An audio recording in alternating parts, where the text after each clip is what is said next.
Bonjour à tous et bienvenue dans cette édition de Getting News sur TOUTV Africa. Jean-Marie Bockel, l'envoyé spécial du président français Emmanuel Macron, est attendu au Tchad ce 6 mars 2023. Selon les informations de nos confrères de Tchad One, l'objectif de cette visite discrète serait de demander le report de l'élection présidentielle et une enquête internationale indépendante sur l'assassinat de l'opposant Yaya Dillo. Après le retrait des troupes françaises du Mali, du Burkina Faso et du Niger, le Tchad est le maillon clé de la présence militaire française au Sahel.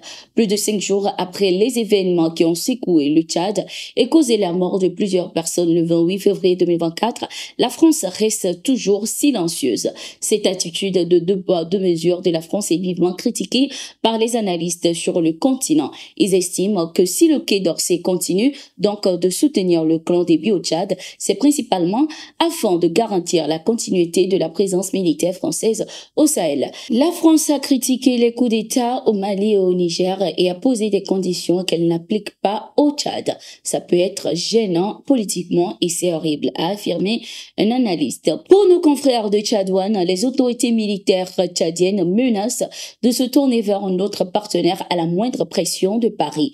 La junte est dans une fuite en avant et Paris a très peu de levier de pression sur un monstre qu'il a lui-même contribué à créer. La junte menace aussi de se tourner vers Moscou à la moindre pression de la France.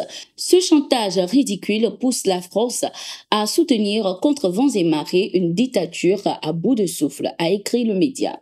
L'armée nigériane a rassuré de nouveau le gouvernement en place de sa volonté à maintenir et à défendre la démocratie dans le pays contre toute tentative visant à prendre le pouvoir. Ce 5 mars 2024, lors de son allocution à l'ouverture d'un séminaire organisé par le département du secrétaire militaire au quartier général de l'armée à Abuja, le lieutenant général Lagbaja a exhorté les officiers et les soldats de l'armée à faire preuve de professionnalisme et à adhérer aux principes consacrés dans la Constitution dans l'exercice de leurs fonctions. Permettez-moi de saisir cette occasion pour réitérer que les forces armées du Nigeria, en particulier l'armée nigériane, ont accepté le choix du pays de la démocratie comme système de gouvernance préféré. L'armée nigériane continuera à défendre notre constitution et ne la suspendra pas pour quelque raison que ce soit, a-t-il indiqué. Notons que cette déclaration fait suite aux allégations selon lesquelles la garde présidentielle, une unité militaire d'élite chargée de protéger le président, aurait été mobilisé en raison d'une tentative de coup d'État. Le général Christophe Musa, le chef d'état-major de la défense du Nigeria, a averti de son côté les personnes appelant à un coup d'État de cesser cette pratique, affirmant également que l'armée continuera à protéger la démocratie au Nigeria. C'est enfin prêt. Après 20 jours de travail acharné, le président du comité de pilotage du dialogue intermalien a remis au colonel Assimi Goïta, président de transition, les termes de référence du dit dialogue ce 4 mars 2024. Le document comprend notamment les fiches thématiques, un plan de communication et les règlements intérieurs du dialogue intermalien.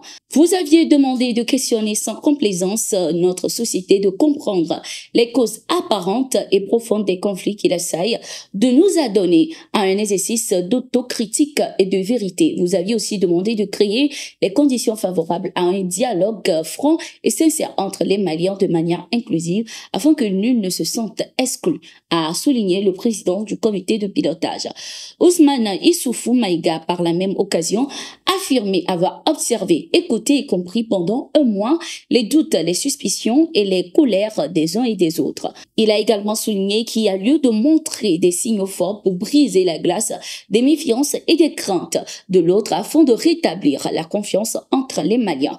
Le colonel Assimi Goïta, président de transition du Mali, a mis sur pied en janvier 2024 un organe de dialogue intermalien pour parvenir à la paix. Ceci après avoir officialisé la fin de l'accord pour la paix et la réconciliation au Mali issu du processus d'Alger conclu en 2015 avec les groupes armés sous médiation internationale menée par l'Algérie.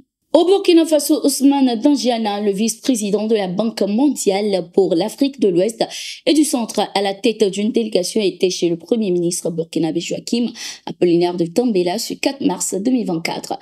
L'objectif est de partager avec le Premier ministre les programmes de la Banque mondiale en cours au Burkina Faso.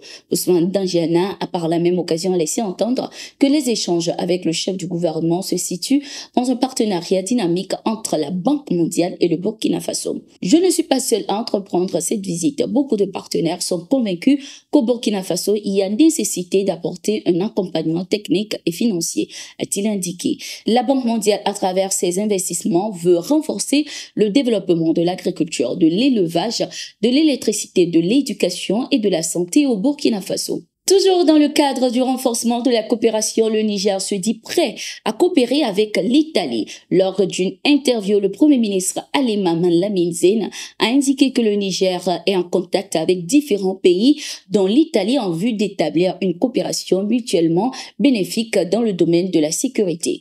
Dans le passé, nous avons activement coopéré avec les États-Unis dans le domaine du renseignement, dans le contexte de la lutte contre le terrorisme.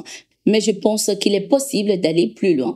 Notre ministre de la Défense a déjà contacté les pays concernés, y compris l'Italie, pour définir des accords bilatéraux. Je crois qu'avec l'Italie, nous parviendrons à un accord mutuellement avantageux sur votre présence militaire au Niger, a indiqué le Premier ministre Maman Lamine Zeine. Depuis leur arrivée au pouvoir le 26 juillet 2023, les nouvelles autorités veulent diversifier leurs partenaires économiques. Plusieurs accords ont été également conclus au cours de la récente tournée du Premier ministre du Niger, Ali Maman Lamine Zeine, dans le domaine de la défense, de l'agroalimentaire, de l'énergie, des équipements de santé et du pétrole, entre autres. Merci d'être ici avec nous. Nous sommes arrivés à la fin de ce numéro de Getingo. Nous sommes en continu sur nos différentes plateformes.